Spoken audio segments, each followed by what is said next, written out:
पर बैठे हैं। यहीं इसी धर्म क्षेत्र, इसी कुरुक्षेत्र में आपके सामने उपस्थित सरोवर के किनारे और उधर खड़े वट वृक्ष के नीचे ही युगों पहले भगवान श्री कृष्ण ने गीता का अजर अमर कालातीत और कालजयी उपदेश दिया था। आज हम आपके लिए उसी विस्मयकारी वृतांत का पुनः निरूपण करेंगे। चलचित्र, प्रकाश, ध्वनि, छाया चित्रों और जलप्रपातों के मिश्र माध्यम से महाभारत के भीष्म पर्व में उल्लेखित श्री कृष्ण और अर्जुन के इस संवाद में भक्ति, योग, ज्ञान, मोक्ष और कर्म के सिद्धांतों को इस तरह से बताया समझाया गया है कि इसमें भारतीय दर्शन के विचार, संस्कार, व्यवहार के सारे पक्ष समा जाते हैं। भगवद गीता का यह नवीन निरूपण आपको तभी मजा देगा जब आप भी इसके लिए मानसिक रूप से तैयार हो जाएंगे। और इसके लिए पहला काम है कि आप अपने सेल फोन को ऑफ कर लें। आपसे निवेदन है कि इस शो की रिकॉर्डिंग ना करें, क्योंकि यह कैमरा को नहीं, आपकी आंखों को सुख देगा। तो कृपया अपने फोन बंद कर लीजिए और आनंद लीजिए उस वचन का, प्रवचन का, नीति वचन और धर्मोपदेश का, जो सदा सर्वदा से शाश्वत है, सर्वव्यापी है, सार्वभौम है। प्रस्तुत है श्रीमद् भगवद गीता।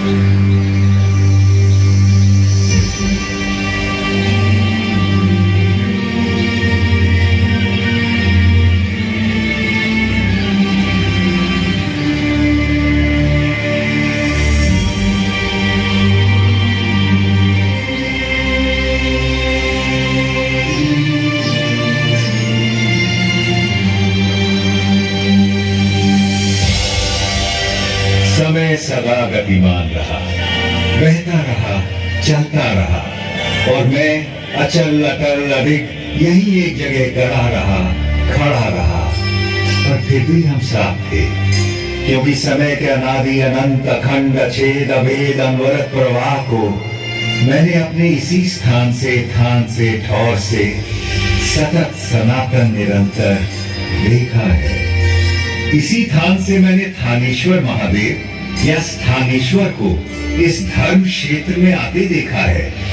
इसी स्थान से मैंने सारी सृष्टि के रचयिता प्रजापति ब्रह्मा को विष्णु जी की नाभि से स्वयं सर्जित होते देखा है। इस जगह से मैंने सरित सरस्वती की धर्म धारा को कलकल बहते निहारा है, और इसी ठौर से मैंने दृशकवती नदी को प्रवाहित होते देखा है।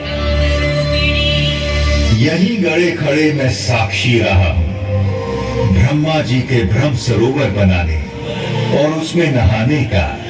यहीं से मैंने सन्निध सरोवर में 7 सरस्वतियों को समाहित होते अवलोकित किया है, और इस ज्योतिसर से तो मेरा जन्म का नाता है। इस सरोवर के किनारे जन्म लेकर, इसके जल से सिंचित होकर इसी स्थल पर इतिहास को बनते, बिगड़ते, बदलते देखा है। आपके सम्मुख विद्यमान इस वट वृक्ष ने। इस पुरातन पवित्र पावन ब्रह्मावर्त में मैंने वेदों को अवतरित होते और पुराणों को विरचित होते देखा है। फिर अष्टांग धर्म स्थापित करने वाले सत्यनिष्ठ, दानी, दयालु, प्रतापी राजा कुरु के समय मैंने इस क्षेत्र, इस धर्म क्षेत्र को कुरुक्षेत्र कहलाते भी देखा है। भरत कुल और कुरु वंश के वंशज राजा कुरु का समय ऋग्वेद का काल कहलाता था, जब आर्यों के इसी उत्तरवेदी ब्रह्मवेदी आर्याना में अपौरुषेय वेदों का अवतरण हुआ। इस पवित्र भूमि ब्रह्मावर्त में मैंने सहस्त्राधिक हवन कुंडों की यज्ञाग्नि में मंत्रोच्चार के साथ अग्निहोत्र की समिधा पढ़ते और पूरी धरती को सुगंधित धूम्र से सुवासित होते भी देखा है। फिर कुरुराज के प्रपौत्रों कौरवों और पांडवों के समय मैंने इसी कुरुक्षेत्र को युद्ध क्षेत्र में बदलते देखा है। केवल 5 पद तो मांगे थे पांडु पुत्रों ने, पानीपत, सोनीपत, बागपत, तिलपत और इंद्रपत। पर जब 5 गांव देने से भी मना कर दिया धृतराष्ट्र के पुत्रों ने, तो युद्ध अवश्यम भावी हो गया था। एक ऐसा युद्ध जिसने एक वंश, एक नगर, एक राज्य, एक राजधानी, एक देश, एक संस्कृति, एक युग नहीं, पूरे भारतवर्ष को महाभारत नाम की रक्त रंजित मृत्यु और महानाश के मुख में धकेल दिया था।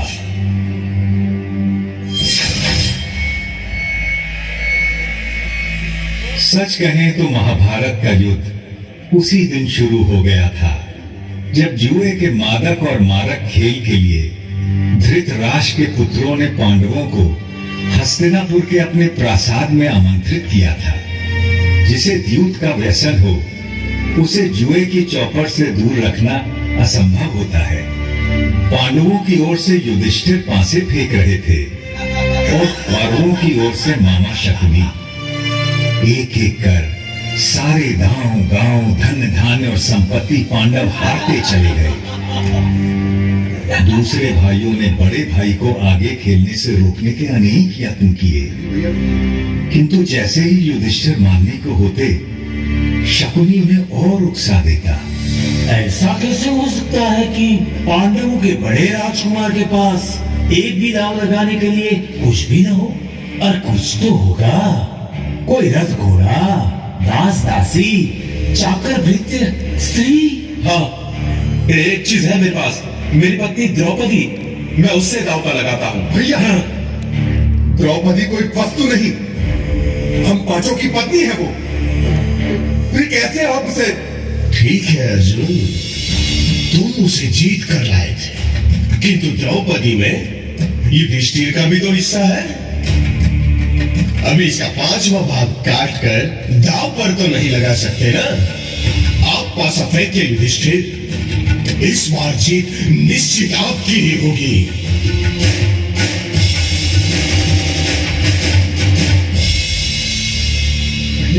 मैं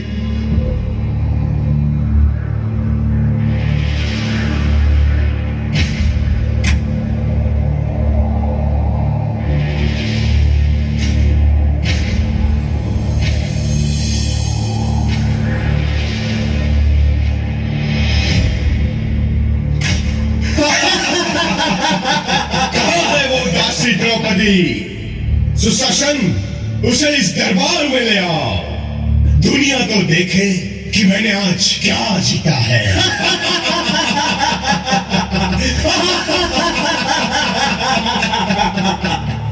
पूरे राजमहल में सन्नाटा पसरा था और उस नीरव मौन में केवल सुयोधन का अट्टहास गूंज रहा था। इधर सुशासन द्रौपदी को उसके केशों से घसीटता हुआ दरबार के बीचों बीच ले आया था।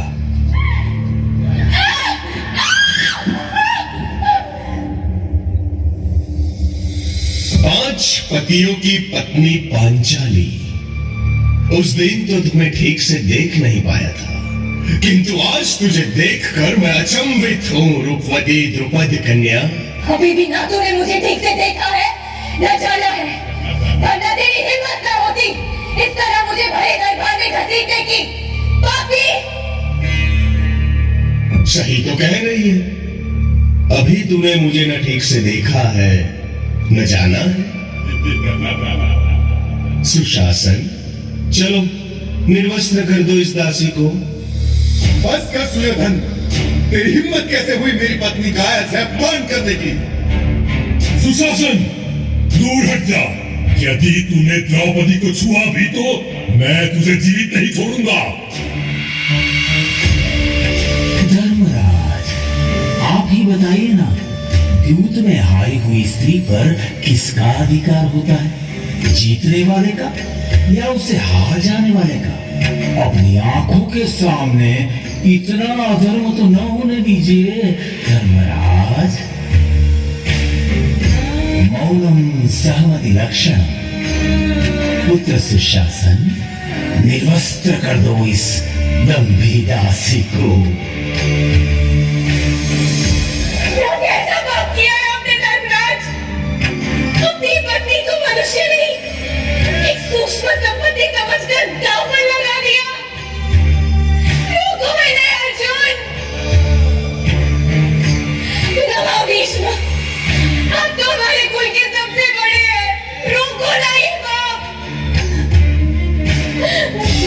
गुरुवर्य द्रोण, क्या यही सिखाया है आपने अपने शिष्यों को कि इस सभा में एक भी वीर आज एक नारी के अपमान को रोकने के लिए आगे नहीं आ रहा? पिता धृतराष्ट्र, देखिए ये क्या हो रहा है आपके सामने। अंधे हैं, वो कैसे देखेंगे? अगले देखेंगे तो हम आज तुझे। रुको से सुयोधन, वरना आज के बाद आने वाली पीढ़ियां तुझे सुयोधन नहीं दुर्योधन के नाम से जानेगी।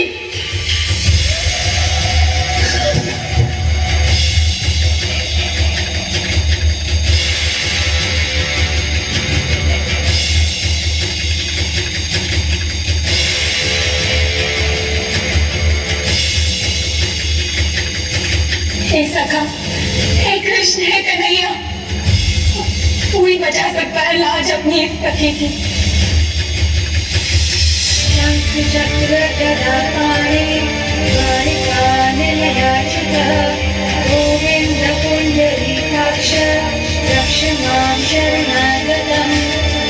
कृष्ण द्वारिका वासन् वासीनाथं नन्दनः इमाम् अवस्थां सम्प्राप्तम् अनाथां किमुपेक्षसे।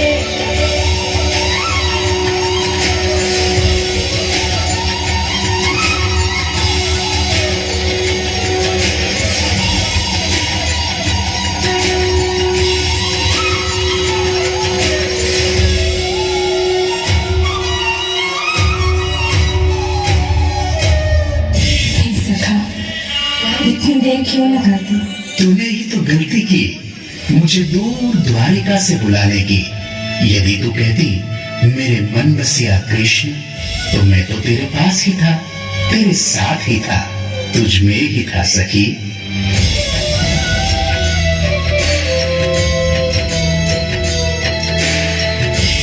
कृष्ण ने उस दिन अपनी सखी कृष्णा की लाश तो बचा ली, किंतु इस घोर पाप, इस जघन्य अपराध, संपूर्ण स्त्री जाति के इस अनादर के बाद संसार को प्रलयंकारी युग से बचाना तब केशव के लिए भी संभव नहीं था।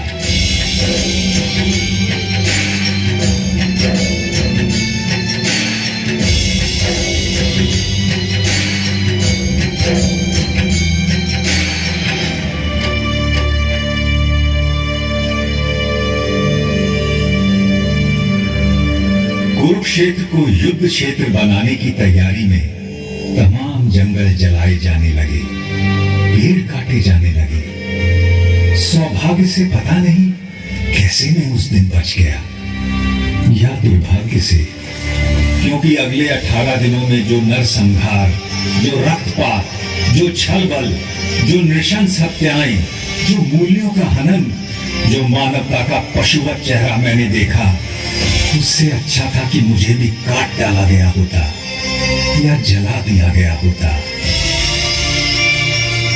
किंतु सबसे विस्मयकारी, विलक्षण और विचित्र था युद्ध का पहला दिन। कौरवों पांडवों की 18 अक्षौहिणी सुसज्जित सेनाएं यहीं सामने के मैदान में एकत्र होने लगी।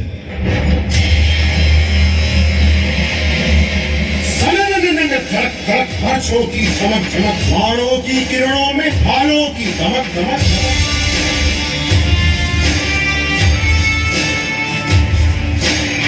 अश्वों की खड़क खड़क खड़क खड़क खड़क खड़क, भारतध्वज की लहक लहक लहक लहक लहक लहक, मृत्यु आलिंगन को वीरों की ललक ललक, सेना की धड़क धड़क, ललकारे चहक चहक, तूने हो गर्व से जो जीत दिखे झलक झलक झलक झलक, ध्वज सेना धमक धमक धमक धमक धमक,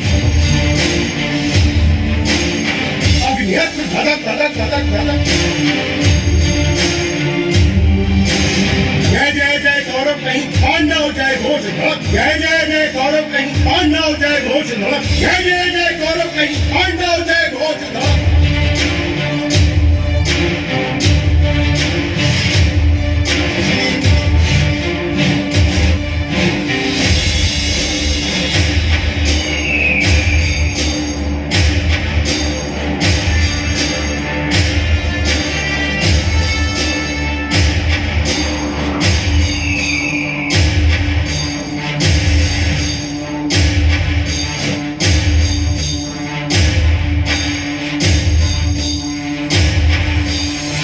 इधर कुरुक्षेत्र में युद्धोन्मुख सेनाएं एकत्र हो चुकी थी और उधर दूर हस्तिनापुर के राजप्रासाद में बैठे अंधे राजा धृतराष्ट्र सब कुछ देखने को व्याकुल थे।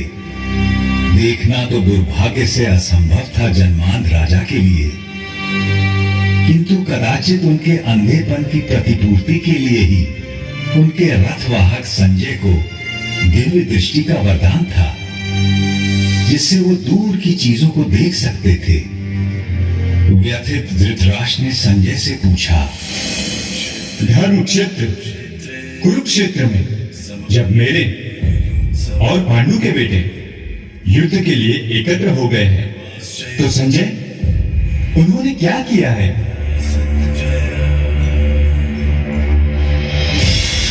दुर्योधन को हर्षित करने के लिए कौरवों में वृद्ध महाप्रतापी पितामह भीष्म सिंह की तरह दहाड़ उठे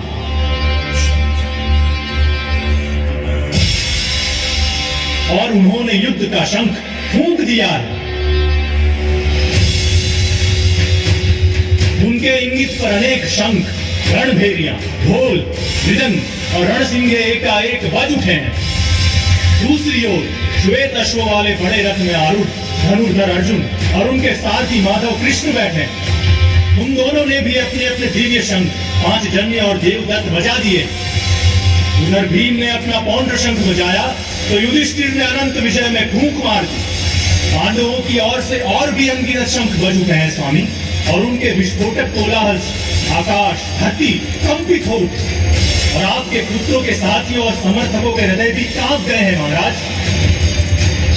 जब पांडु पुत्र अर्जुन ने देखा कि अस्त्र शस्त्र चलने ही वाले हैं, तो उसने भी अपना धनुष गांडीव उठा लिया। किंतु तभी एक विचित्र बात हुई।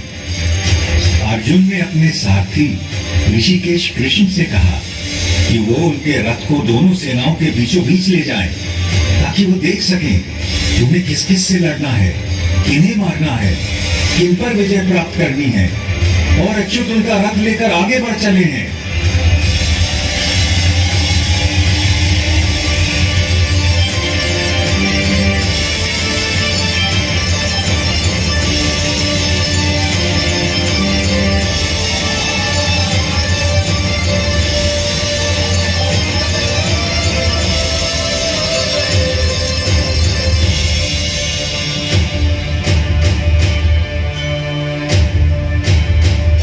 अर्जुन ने देखा कि सामने भीष्म और द्रोण थे। उसने देखा कि सामने खड़े सभी शत्रु योद्धा उसके पुरखे और दादा हैं, उसके आचार्य और मामा हैं, भाई बेटे पोते और पूरे जीवन के संगी साथी हैं। उसने देख लिया कि सामने खड़े मरने मारने को आतुर लोग सब उसके अपने थे, और व्यथित होकर वो बोल उठा, कृष्ण, न मुझे विजय चाहिए, न राज्य, न सुख। हमें राज्य मिले भी तो क्या होगा? भोगों का हम क्या करेंगे? जीने में क्या रखा है? ये सब के सब मेरे आचार्य, मेरे गुरु, मेरे पिता, मेरे ताऊ चाचा, मेरे बेटे, मेरे बाबा दादा मामा पोते साले ससुर सगे संबंधी हैं। मैं इन्हें मरवाना या मारना नहीं चाहता केशव, चाहे मेरी जान ही क्यों ना चली जाए।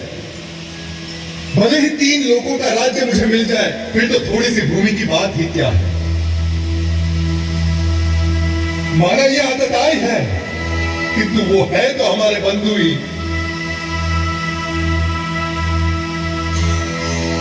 अपने कुटुंबियों को मारकर माधव हम सुखी कैसे हो सकते हैं?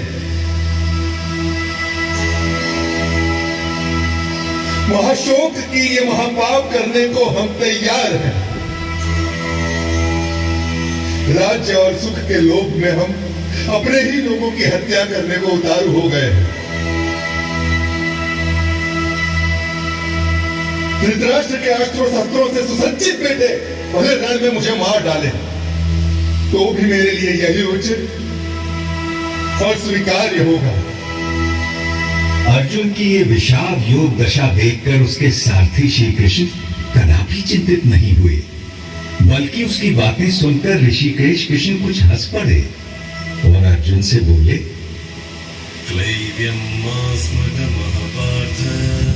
कायर मत बन पार्थ, यह तुझे शोभा नहीं देता। हृदय की शुद्ध दुर्बलता को त्याग दे और उठ खड़ा हो जा। तू तो परंतप है, तेरा काम है शत्रुओं को हराना, बैरियों को मारना। इस देह में आकर हमारी आत्मा बचपन, जवानी, बुढ़ापा इन सभी अवस्थाओं को प्राप्त करती है और फिर एक देह से निकलकर दूसरे देह में चली जाती है। इस देह परिवर्तन को देखकर कोई भी दीन बुद्धि व्यक्ति कभी भ्रमित नहीं होता है अर्जुन।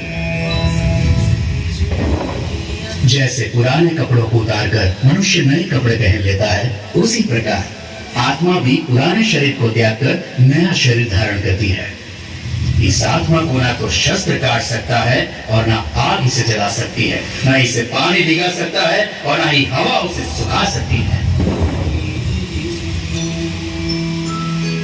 यूं सांख्य योग की बारीकियों को आगे समझाते हुए कृष्ण बोले, कुरुनंदन, इस योग में व्यवसायिक बुद्धि और कर्म निर्धारक बुद्धि दोनों एक ही है, लेकिन जो अव्यवसायी है, अकामी है, अकर्मण्य है, उसकी बुद्धि तो अनंत शाखाओं में बढ़कर भटक जाती है अर्जुन।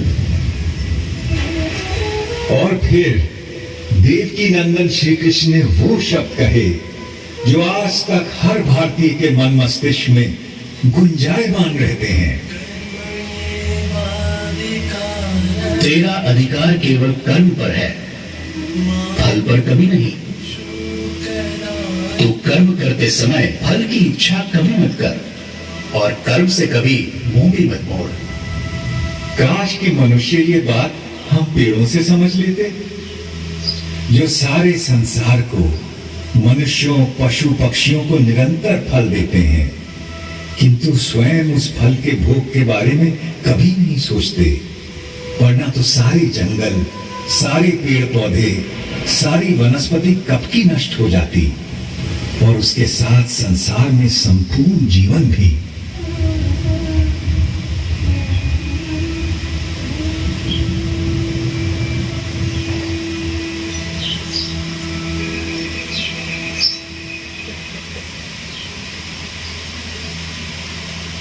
आपकी बातें मिली जुली सी हैं जनार्दन, और आप मुझे भ्रमित कर रहे हैं।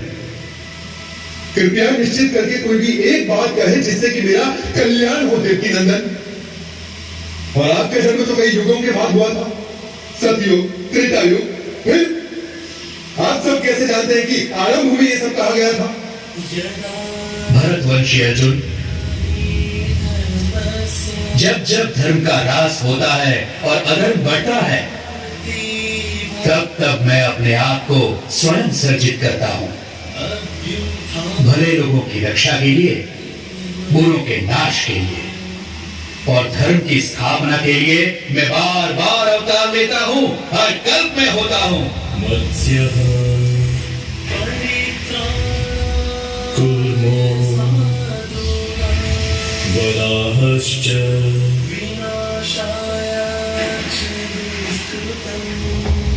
नृसिंहोऽवतः वामनः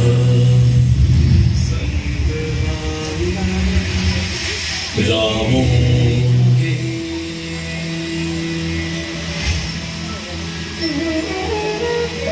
रामश्च चतुर्दशः। अर्जुन के सीधे संशय के बाद भगवान ने उसे ध्यान योग के बारे में इस प्रकार बताया। श्रद्धावान, खोजी और इंद्रियों को जीत चुके व्यक्ति को ही ज्ञान प्राप्त होता है, और ज्ञान प्राप्त होने के बाद उसे शीघ्र ही परम शांति मिल जाती है। हे कृष्ण, आपने कर्मों से संन्यास किया और फिर कर्मों के योग की भी प्रशंसा की। इनमें से सचमुच कौन सा हितकारी है? कृपया निश्चित करके मुझे समझाइए। अर्जुन, अपना उद्धार अपने आप ही किया जा सकता है, स्वयं को कभी गिराना नहीं चाहिए। हम अपने मित्र भी स्वयं ही हैं और स्वयं ही अपने सबसे बड़े शत्रु भी। जो बहुत खाता है, ना तो योग उसे मिलता है और ना ही उसे जो बिल्कुल नहीं खाता। ना ही बहुत सोने वाले को मिलता है और ना ही बहुत जागने वाले को। जो यथा योग्य खाता है, जो यथा योग्य पैदल चलकर विहार करने आता है, कर्म में यथा योग्य प्रयास करता है, जितना सोना चाहिए उतना सोता है, जितना जागना चाहिए उतना जागता है। ऐसे योगी का योग ही दुखों का नाश करता है। यही तो विलक्षणता थी श्री भगवान के उद्गारों की, जिसमें जीवन के प्रत्येक पहलू की बात समाहित थी। परंतु अर्जुन ने फिर एक प्रश्न किया। कृष्ण, मन चंचल तो होता ही है, वो शक्तिशाली और कठोर आतताई भी है। उसे बस में रखना तो हवा को रोक कर रखने जैसा कठिन लगता है मुझे। निसंदेह महाबाहु, निसंदेह मन बहुत चंचल है और उसे बस में करना बहुत कठिन। किंतु कौन्ते, अभ्यास और वैराग्य से इस चंचल मन को भी वश में किया जा सकता है। इस तरह श्री कृष्ण ने अर्जुन को आश्वस्त किया। वो मूर्ख लोग मेरा तिरस्कार करते हैं, मेरा महत्व घटाते हैं, जो ये समझते हैं कि ये समस्त भूत प्राणियों का महेश्वर और अजन्मा मैं इन सभी कार्यों को करने के लिए इस मानव देह पर आश्रित हूं। वो मेरे परम भाव, मेरे परमात्मा तत्व को न जानते हैं न पहचानते हैं। किंतु मैं पत्र, पुष्प, फल, जल, जो कोई भी मुझे भक्ति भाव से अर्पित करता है, मैं ऐसे भक्त का हर उपहार बिना किसी भेदभाव के स्वीकार करता हूं। ये सब जो आपने मुझे बताया है केशव, उसे मैं 100% सच मानता हूं। आपका रहस्य ना तो देवता जानते हैं और ना ही दानव। किंतु अपना योग और विभूति एक बार फिर से और विस्तार पूर्वक बताइए ना जनार्दन, क्योंकि आपकी वाणी और वचनों को सुनकर मुझे तृप्ति नहीं होती। अर्जुन के इस प्रश्न के उत्तर में श्री कृष्ण ने उसे विश्व रूप दर्शन योग के बारे में ज्ञान दिया। आकाश में सहस्त्र सूर्य एक साथ निकल आए तो उनका संवेद प्रकाश भी उस महात्मा की दमक की बराबरी शायद ही कर सके। इसलिए तो उठ, यश कमा, शत्रुओं को जीत, इस समृद्धशाली राज्य भोग। इन सबों को तो मैंने पहले ही मार दिया है, तुझे तो बस निमित्त बनना है पांडव।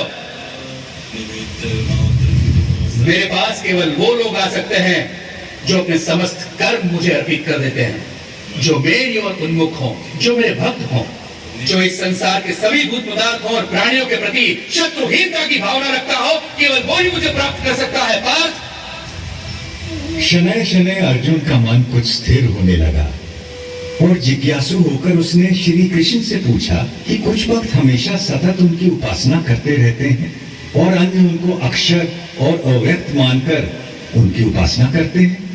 अब प्रश्न ये है कि उन दोनों में से वो स्वयं किसको अच्छा योगी मानते हैं? भगवान ने बड़े धीरज से उत्तर दिया,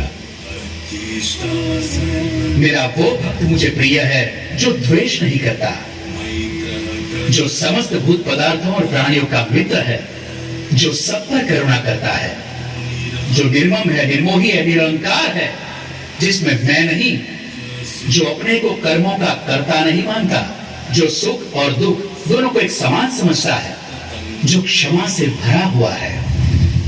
मेरा वो भक्त मुझे प्रिय है जो संतोषी है, सदा योगी है, आत्मा को जीतने वाला है, इरादों का पक्का है और मन बुद्धि सब मुझ पर अर्पित करता है।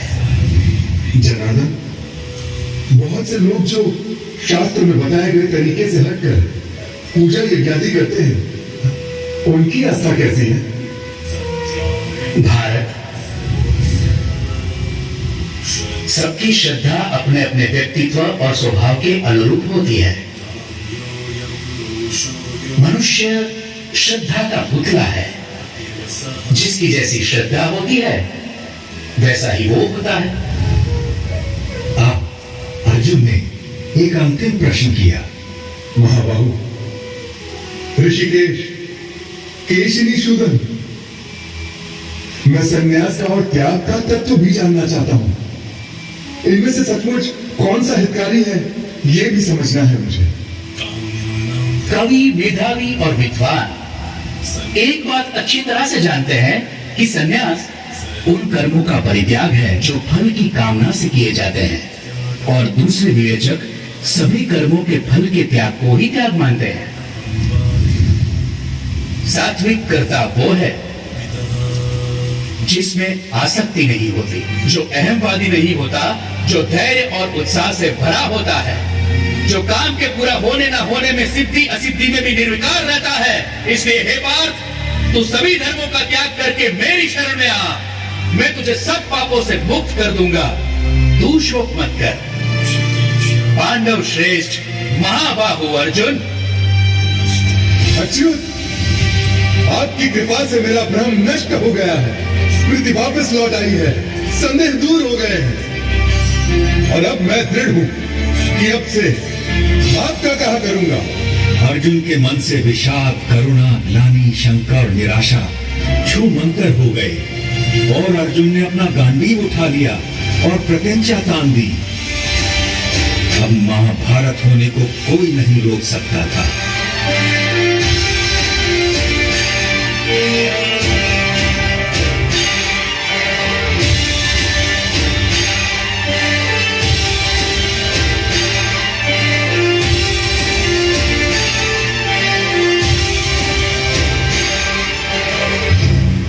उधर दूर हस्तिनापुर में धृतराष्ट्र के सम्मुख बैठे दूरदृष्टा संजय के मन से भी सारी शंकाएं और भय दूर हो चले और वो अपने भरतार कौरव नरेश से स्पष्ट बोल पड़ा।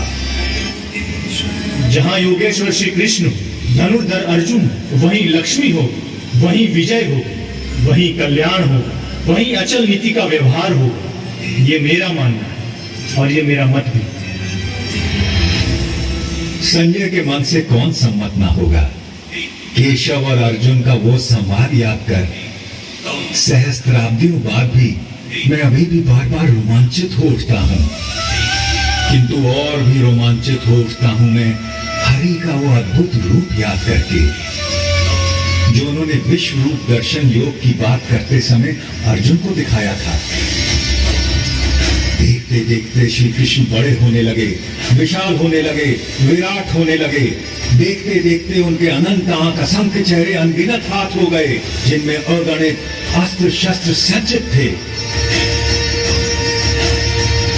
कोई ऐसी देवी देवता, भगवान, गंधर्व, यक्ष, अप्सरा न थे जो उनमें विद्यमान न हो। वो अनादि अनंत अखंड अचेत अवेद थे। सहस्त्रों सूर्यों का तेज उनमें दमक रहा था और एक गोल घूमती गूंजती वाणी दशों दिशाओं से गुंजायमान थी।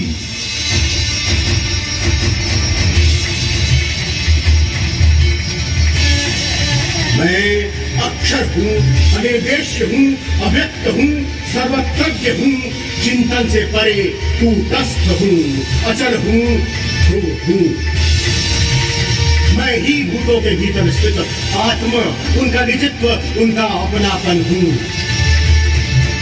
आदित्यों में मैं विष्णु, प्रकाश पुंजों में सूर्य, मारुतों में मारीचि, नक्षत्रों में चंद्र, वेदों में सामवेद, देवताओं में इंद्र, इंद्रियों में मन, प्राणियों में चेतना, रुद्रों में शंकर, यक्षों में कुबेर, वसुओं में अग्नि, पर्वतों में मेरु, पुरोहितों में बृहस्पति, सेनापतियों में स्कंद, जलाशयों में समुद्र, महर्षियों में भृगु, वाणी में ओम, यज्ञों में जप, अचल पदार्थों में हिमालय, पेड़ों में अश्वत्थ, देवर्षियों में नारद, गंधर्वों में चित्ररथ, मुनियों में कपिल, अश्वों में उच्चैःछवा, गजों में ऐरावत, मनुष्यों में राजा, हथियारों में वज्र, गौओं में कामधेनु, जन्मदाताओं में कामदेव, नागों में वासुकी, पशुओं में सिंह, पक्षियों में गरुड़, मछलियों में मगरमच्छ, पवित्रकर्ताओं में पवन, ऋचाओं में बृहत्साम, छंदों में गायत्री, ऋतुओं में वसंत, नदियों में गंगा, शस्त्रज्ञों में राम, विद्याओं में आध्यात्म, सृष्टियों का आरंभ अंत मध्य मैं ही हूँ।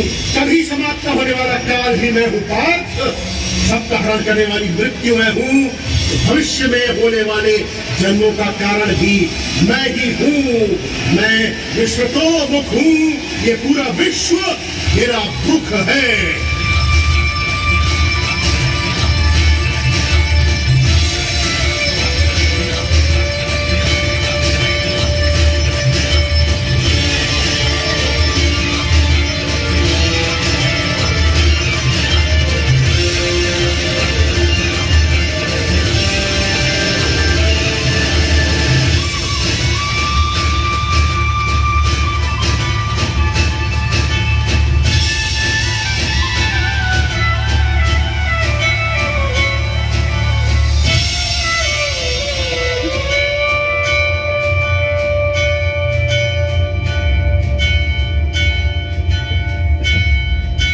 मैं बड़भागी था जो उस दिन भगवान का विश्व रूप अपनी आंखों देख पाया और व्यास जी की कृपा से वासुदेव कृष्ण और महात्मा अर्जुन के बीच का यह गुप्त संवाद स्वयं सुन सका, जिसमें सभी उपनिषदों का, समस्त ब्रह्म सूत्र का और समुच्च वेदांत का सार केवल 700 श्लोकों में समाहित था। तभी तो कहते हैं कि जिसने इस उपनिषद ब्रह्म विद्या योग को जान लिया और श्रीमद् भगवत गीता को मान लिया, वह वास्तव में विद्वान, सचमुच में सर्वज्ञ और यथार्थ में योगी बन जाता है। आशा है आज की इस रात के बाद कल का सवेरा आपके जीवन में एक नया प्रकाश, नई आशाएं और निष्काम कर्म के प्रति एक नवीन ऊर्जा लेकर आएगा। तब तक मैं केवल इतनी ही कामना करूंगा, सब सुखी हो, निरोगी हो, कल्याण हो सबका और कोई दुख ना भोगे। सर्वे भवन्तु सुखिनः, सर्वे सन्तु निरामयाः, सर्वे भद्राणि पश्यन्तु, मा कश्चित् दुःख भाग् भवेत्। ओम शांति शांति शांति।